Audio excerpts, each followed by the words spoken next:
Jim and Terry Show. We've about talked ourselves out, but we can't let a week go by without catching up on all things SpaceX. SpaceX. Yeah, not much to catch up because, as I said earlier, there's a lot to catch up on. I know. I follow that stuff. I know. But you haven't been following I haven't been following because I don't get the stuff. You don't know what about it. You don't know Marcus House. Well, I saw what about it yesterday. I went on TV and went on YouTube and saw it. Oh, okay. I'm just not getting the notifications because I don't know how to get that to work like it once did. So I got to wait till this weekend. This is Jim working with his new phone. Yeah. I got a new phone. Not so much working. Yeah. And I needed a new. I did divorce my phone. You did. And I got a new phone. She's beautiful. A little bigger than the other one, but don't say it too loud. All right, so we're talking about SpaceX and things that are underway, things that are changing before the next. And I was going to say integrated flight test, but they don't call it IFT now. They just call it a flight test. So it'll be Flight Test 5. Yeah, man, I can hardly wait. Do you know anything about the parameters of this test? Like, what are they actually? Are they going to use the Pez dispenser this time around? They may, but I think they're going to. What are their goals? I don't know. What a show, eh? Well, I know they're not putting the Raptor 3s in, right? They're not ready yet. Not for this one, I don't think. Not that I've read. But there are some changes for this flight test and what they're going to see. So what I know is, number one, new shielding on this one that's going up. Yeah, and they need to still work on that because the shielding, should it break, and should that new shielding need to be, it's not reusable. They have to take all the things off and put a new one on. Yeah, what you're talking about is underneath the shielding tiles is something called an ablative material, which is supposed to, if the tile cracks or is some way damaged or it's exposed, this ablative material reacts to the plasma and the heat and slowly burns itself to protect the steel. Yeah, I think what it does is it actually swells and then burns out, and protects the rocket ship. It does disintegrate. Don't forget, that means you have to replace it. Probably the safest ship going on Earth is the Falcon, made by SpaceX. So they do this, and they'll get it to the point, and it may be 100 ships before a human being ever gets in there, because it's complicated, so complicated, because they found out the reason those things were. The engine shut off or whatever, the filter was blocked. It was from ice inside. Yes, I heard that. That was. And then they go, crap. I guess when you're using water as a fuel, I guess it can freeze. So I don't know what you do. Antifreeze? Keep it moving? I don't know. I don't know what you do. Yeah. So there's something to do with the ice blocking a pump or something. Or some of the jets to make sure it stays on course. Those. Remember the first one was flipping all over the place up there, and they went, and it did pretty good for out of control. This last one was phenomenal. We watched it come back to Earth, which was phenomenal. And this one, they were going to say they were going to try to catch the mothership here. Yeah, at IFT4, they did a mock or a simulation of catching it. In other words, when that ship, the booster, came back down, and it was supposed to be caught, the arms were actually opening and closing. Thinking it was catching it. Thinking it was catching it. Yeah. They ran that. They actually had a simulated landing pad out in the ocean, which wasn't there. And they had a simulated rocket landing at the Boca Chica. On and on and on we go. It's phenomenal. You were saying about these arms, which are like 3 bus lengths long. Yeah. They now got a buffer on them. So they got a rail system on each one that catches them by those pins that they've got in there, structurally supported. Biggest ship in the world, folks. Caught with 2 pins, one on each side of it. Unbelievable.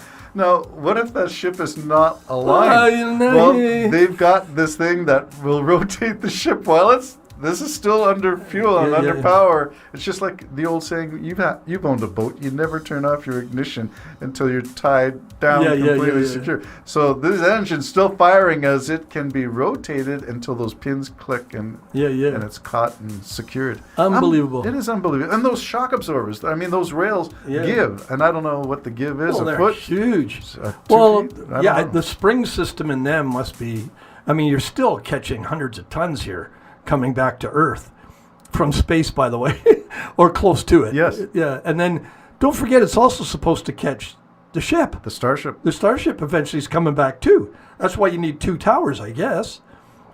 I think you're right. They're nearly finished. Well, they're building 2 they're in halfway Florida, through the new one in Florida, and 2 in Boca Chica. Right. So, and that's only the beginning. They're going to be building more than that. So maybe Starship is going to one place and the booster is going to the other. Yeah, well, they haven't given up catching it on a ship. What? Like on a, they haven't Remember given the up barges when we were thrilled? yeah. Miss You or something, whatever it was called. He's got these cute little names for those barges. They sold those. Yeah, they did, but they still haven't ruled it out. It might be unbelievable. Yeah. So. All right, so I don't think anything's going to be caught on this mission. Yeah, they said they were going to try to do it, but now you're saying, and I haven't heard. So have you been hearing them say, I don't think so? I don't think so. The plan is to drop it off Boca Chica in the water as a safety, so they've got a fail-safe.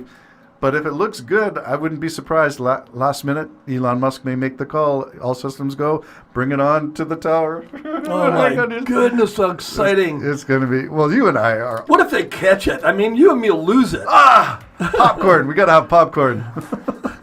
This thing's huge. It is huge. I wish people would take more interest in this thing. It is the most amazing development since Orville Wright. Well, that's what Not Orville Redenbacher. That's for popcorn, but... We were going to talk about that, about the nays and yays and all of it.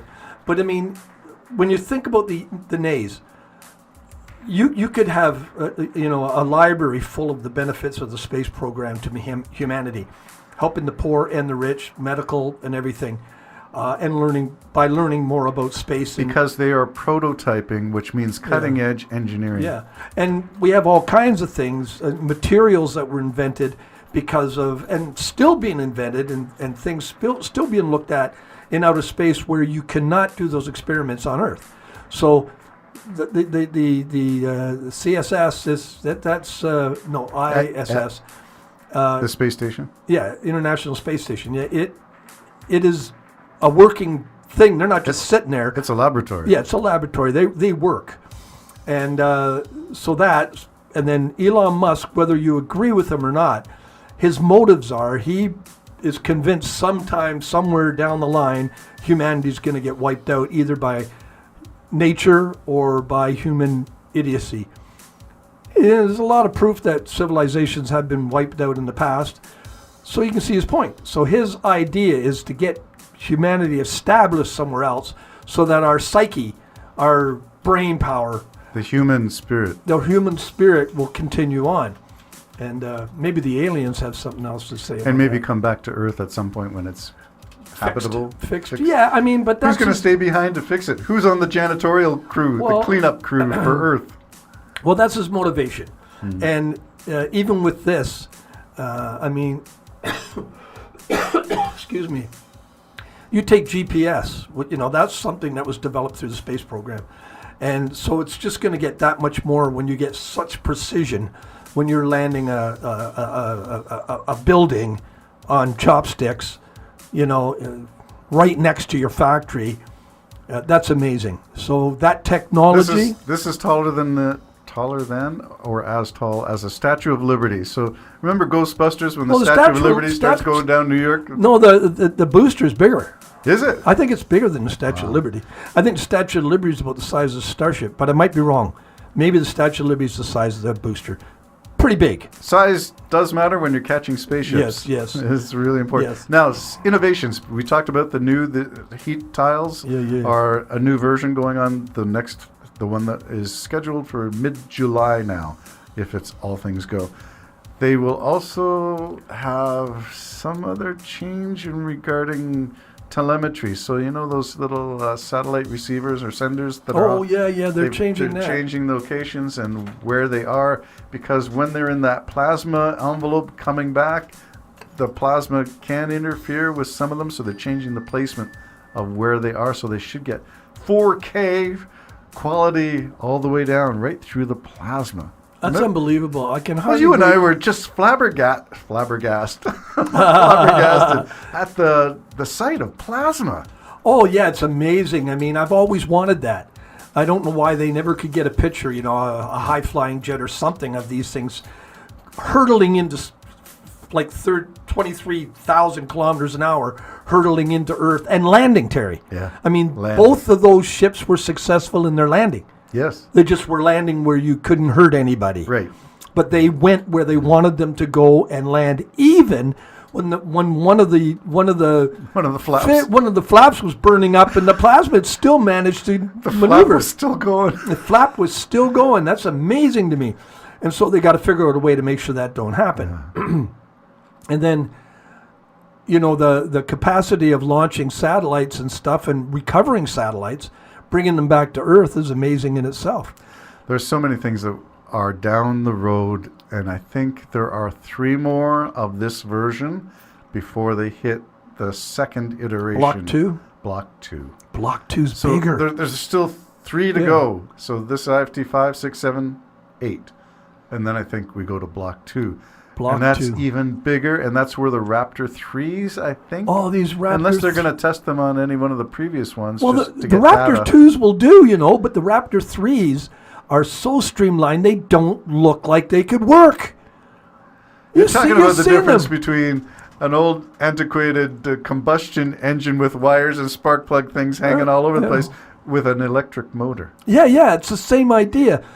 It's got almost nothing that moves. Right. It's just a big nozzle with a... It's a big nozzle with this little engine that's got more power than any other ever engine, with 33 of them firing at the same time.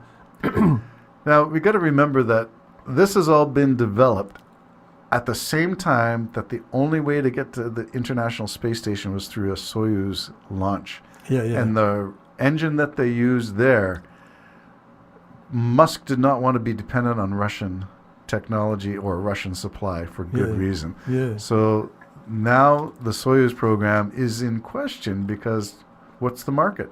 There's no market. Who wants to work with Russia now? Well, not only that, the Falcon's a better ship. Yes. It's sleeker, more comfortable, and as reliable as all get out. You're talking about Crew Dragon on top of a Falcon. Yeah. That's what I meant. The Crew Dragon on top of the Falcon. And the Falcon rockets, like the most used in the world. All other delivery services don't add up to as many SpaceX accounted for 97% of all the launches in the world. So 97%. Starship will fly. Starship will work. Elon Musk, the new oligarch. Oh, Jim and Terry Show. We'll keep you updated. We're looking forward to a mid-July launch. We'll keep you posted. Bye-bye for now. Bye-bye.